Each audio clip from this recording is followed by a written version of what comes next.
Now this, guys, is quite possibly the worst add-on I've ever tried in Microsoft Flight Simulator, and guess what? I paid £7.50 for it. Let's take a look at this payware aircraft.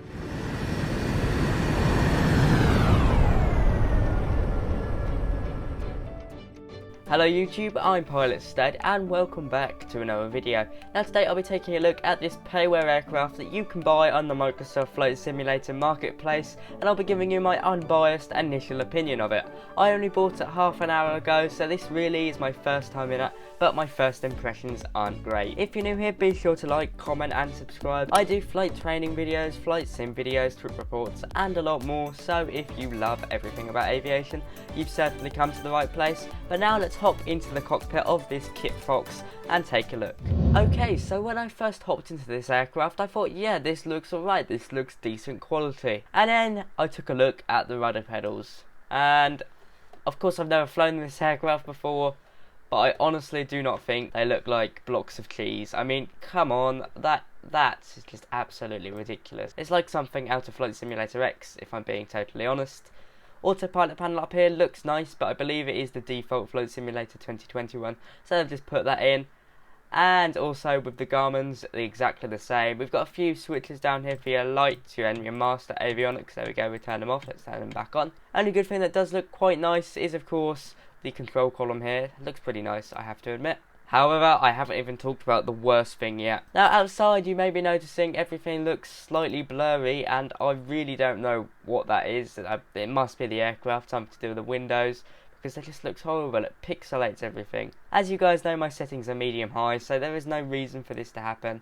It just looks horrific outside. We've got a tiny bit of reflection there, or whatever those are, but look, incredibly pixelated. Now you guys might be saying, how on earth can he moan about a £7.50 plane?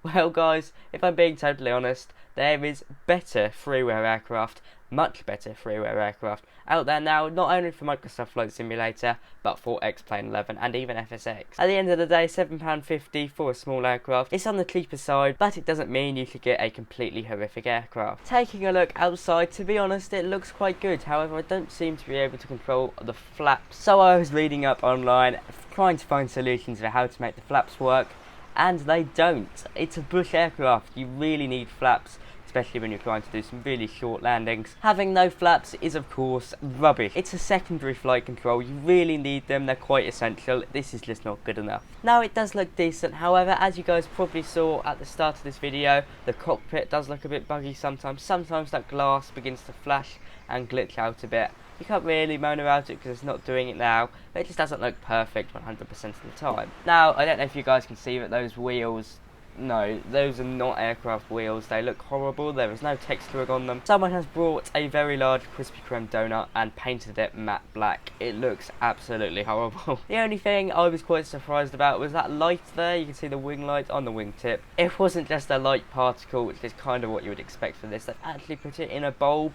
so that doesn't look too bad, I guess. And also the exterior reflections of the sun aren't too bad. You can see there, it does look quite nice from above.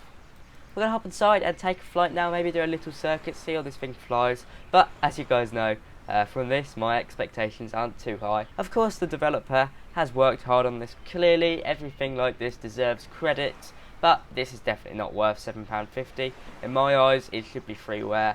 It's just not very good, guys, is it really? So as you guys know, this is a bush plane, so let's start up here and see if we can get up. I'm going to apply brakes. Not that, I don't know if this has got foot brakes, I'm not too sure, it doesn't seem to. It has a parking brake, of course, which isn't responsive. Come on. There we go. Let's get up in the air quickly. We're up. That was, wow, that's quick. Yeah, you know, it's fun to fly. I mean, a bit of stalling here, bit of stalling. Hey, look at that, we pulled out of that one.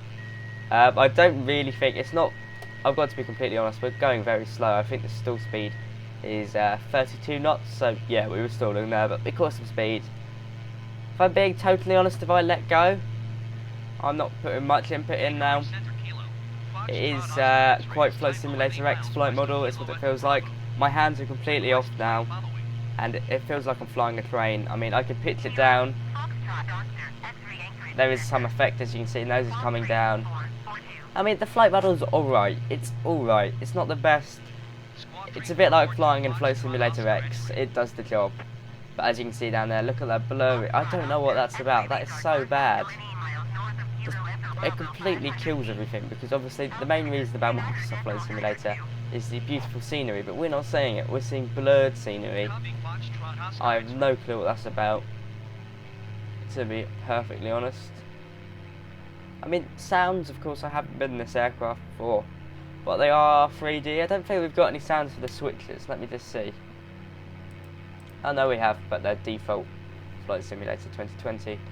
We're coming in very high here, I must say. But yeah, you can see how blurry that is outside. It just doesn't look very nice, guys, if I'm being totally honest. There's a little circuit. Flight model wise, it's okay. Does the job. It just feels like a flight simulator. It feels like, I'll tell you what it feels like. It feels like the Super Cub freeware in Flight Simulator X. That's what it feels like. Or maybe it was in the game. We're coming in way too quickly here, guys. Right. We're on the ground. We're on the ground. Ooh, nose up. Whoa. Way.